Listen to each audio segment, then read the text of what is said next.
показываю минута славы Милы Грабельниковой. Все, окей, моя любимая песня. Давай.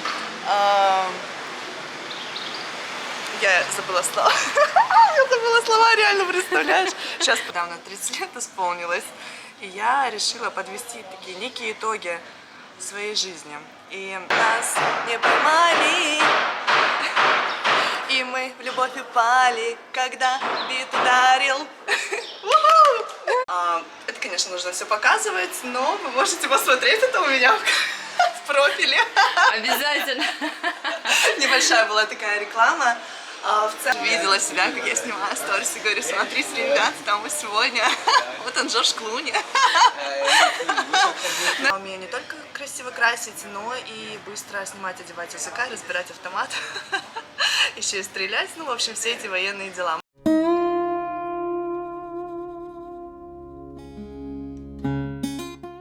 Я стилист, я делаю людей красивыми.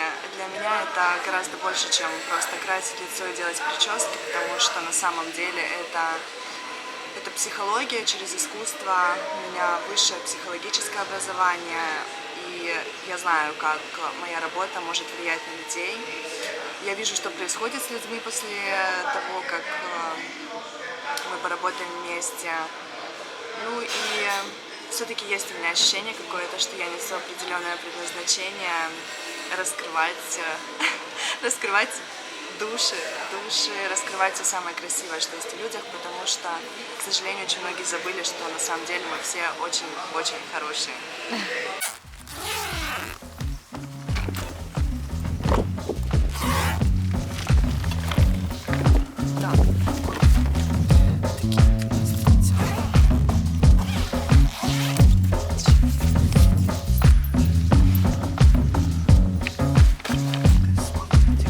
А теперь покажи, что значит быть стилистом. Ну, я сегодня специально не накрасилась, это было намеренно. И для меня это больше про состояние.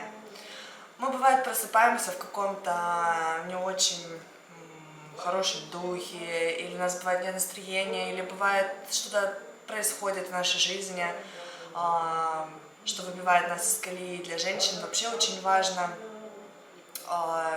уметь прийти в себя, так скажем, потому что мы все очень эмоциональные натуры, и для меня макияж — это как арт-терапия. В каком бы состоянии я ни была, особенно если это плохое состояние, я сажусь и начинаю краситься. Мой набор косметики, он минимальный, это, конечно, не такой набор, который я... Ну, вот здесь вот немножко. Это, конечно, не такой набор, с которым я работаю. Я сейчас все переложу сюда, чтобы не было 1000 ссылочек. Вот. Но даже благодаря этому минимальному набору я всегда добиваюсь цели, так скажем. То есть я всегда могу поменять свое состояние, и это происходит даже не намеренно, а вот ты просто начинаешь что-то делать, ты в процессе, и то, какие краски ты берешь, какие цвета ты берешь, какие части лица ты подчеркиваешь, ты куда-то уходишь вообще в какой-то поток, и в конце, когда ты смотришь на себя, ты видишь действительно красивую, замечательную девушку, женщину, сияющую, с подчеркнутыми чертами лица, и ты прям наполняешься этой красотой, и уже, конечно же, выходишь с абсолютно другим настроением.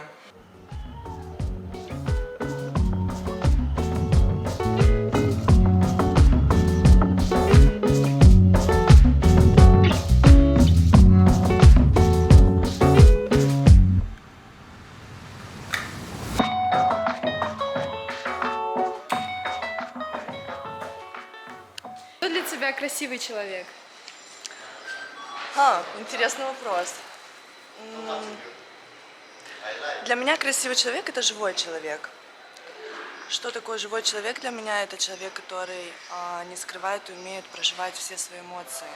Не тот, который старается быть для всех хорошим, вечно улыбчивым, на позитиве постоянно. Иногда даже возникает впечатление, что он что-то принимает.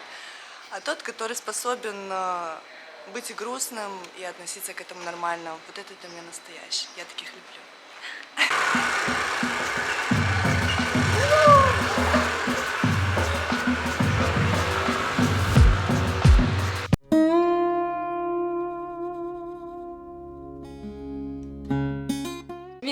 Что такое арт-терапия? Арт-терапия — это психологическая терапия с помощью цвета. Это очень мощная штука, потому что нас вокруг окружают цвета. И глаза — это самый мощный сенсорный наш механизм, благодаря которому мы воспринимаем окружающий мир. И здесь очень тонко, не углубляясь в психологию, в общем, это очень тонкая взаимосвязь между состоянием и цветом. И что, как не макияж, может вообще это отражать. И когда я говорила про оттенки, про тона, которые мы берем, на самом деле, если это делать, вот отпуститься и просто вот выложить, например, перед собой палитру, и брать какие-то оттенки, которые вот хочется в какой-то тот или иной момент, то в конце, проанализировав все предыдущее, вы поймете, что вы брали такие оттенки, которые отражают ваше состояние. И когда они уже на вашем лице, в конце, опять же, ты замечаешь, как твое состояние становится значительно лучше. Для меня один из ярких примеров таких макияжей, вообще таких вот ситуаций, это Smoky Eyes. Лично у меня, причем черный смоки, если у меня нет настроения, если я какая-то злая, раздраженная, Smoky Eyes у меня снимает все эмоции. После этого макияжа я начинаю ощущать себя просто супер сексуально, женственно. То есть вот эти какие-то негативная, агрессивная энергия, она переходит, наоборот, в какую-то, знаете, такую роковая женщина такая получается. И все, то есть, это трансформация энергии, и круто работает.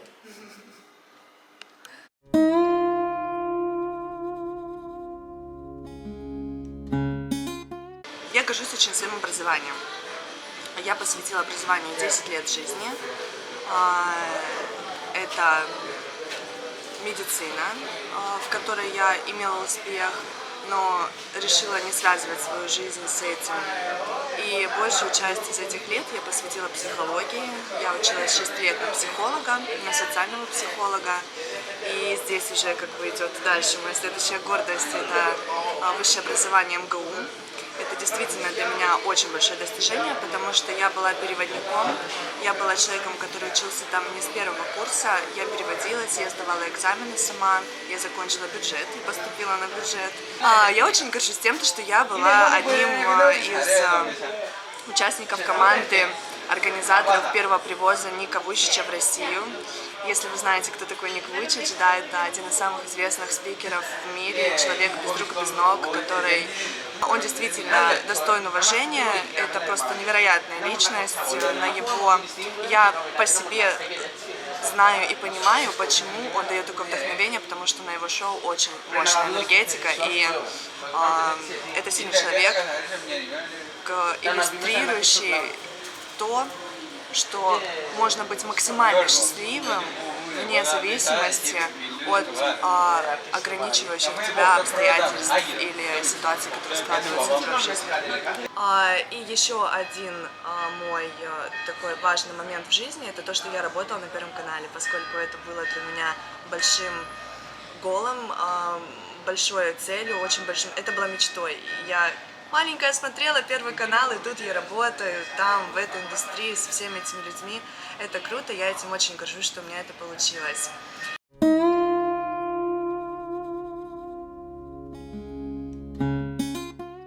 Что значит достойно прожить жизнь? Достойно прожить жизнь — это прожить жизнь, не обманывая себя. Мы очень часто обманываем себя, и на самом деле это тонкая граница. Я сейчас не говорю о всех этих прокачках, поисках дзена и так далее.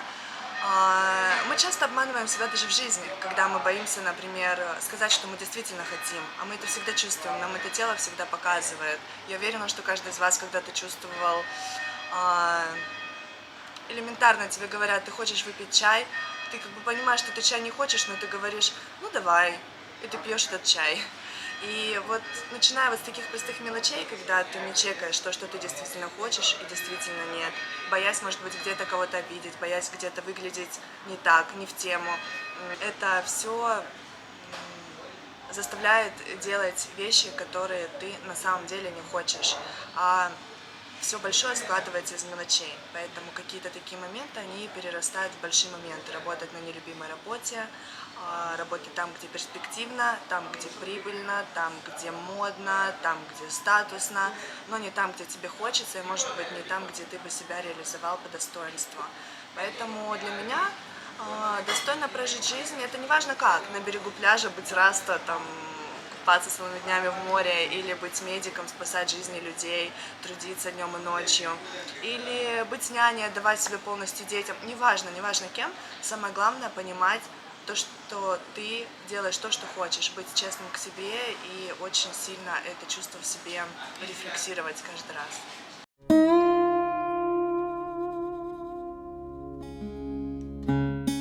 Как найти счастье в работе?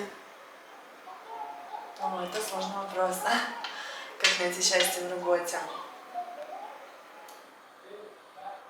Смотря в какой работе. В моей работе счастье — это обратная связь, реакция. Это возможность делать то, что тебе нравится, твое дело, какое-то творческое развитие. Это когда ты видишь продукт, если это съемка, вы видите кадр, который вы сделали, сотворили, в который вы вложили много сил, для которого вы делали декорации, для которого вы шили, может быть, какой-то реквизит. И когда ты видишь финальный вот этот вот продукт, то это счастье. Это счастье, особенно когда это круто. И если это еще получает какие-то регалии, то это двойное счастье. И, конечно же, самое бесценное — это, безусловно, реакция людей. Реакция людей, и вот как эти слезы, про которые я говорила. Как в такой момент можно не быть счастливым?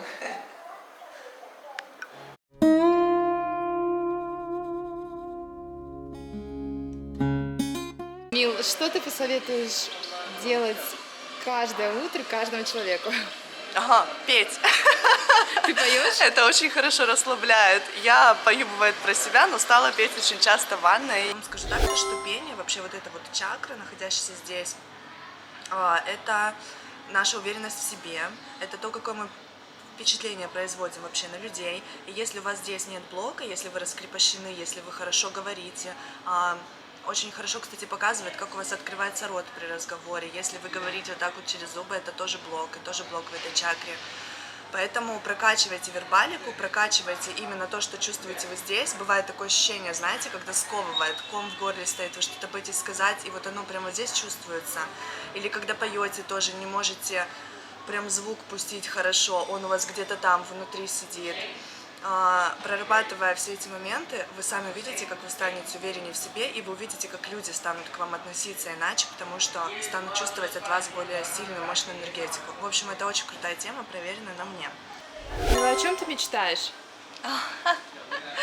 Я больше всего мечтаю о том, чтобы... Вот сложно с вами. У меня, знаете, мечта, она на уровне ощущения.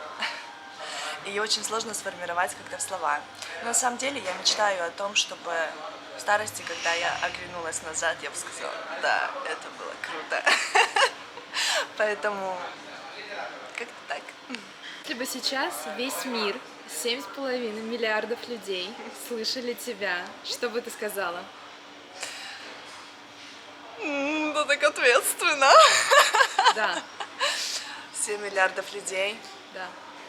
Я бы сказала, будьте добрее и любите друг друга. Спасибо.